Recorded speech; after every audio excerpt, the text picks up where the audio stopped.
En temas de movilidad, mire, un medio de transporte que ha duplicado el número de viajes que realiza todos los días aquí en la capital de 2007 a la fecha es la bicicleta. Se calcula que diario se movilizan más de 298,000 personas en este medio y es por ello que se han creado biciestacionamientos masivos en puntos estratégicos. ¿Qué le parece?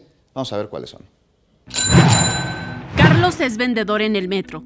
Tiene una discapacidad motriz en las piernas. Viaja en bicicleta desde Chimalhuacán, Estado de México, hasta el biciestacionamiento de Pantitlán, donde la deja. Al terminar su jornada laboral, regresa por ella para volver a su casa.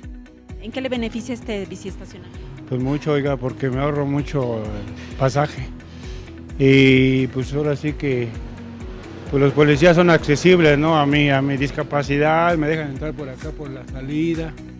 El biciestacionamiento masivo de Pantitlán cuenta con 400 espacios para que los usuarios las guarden de forma segura. Para acceder deben estar registrados en una base de datos con su fotografía y otra de su bici. Así, cuando salen del lugar, un oficial verifica que sea suya la que tomó.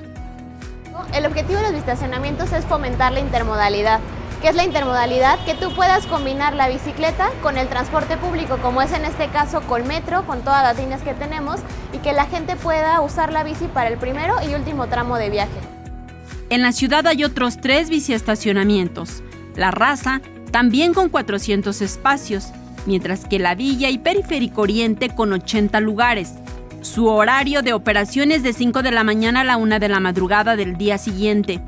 En las imágenes, Joel Arias, Saray Mariscal, 21 Noticias.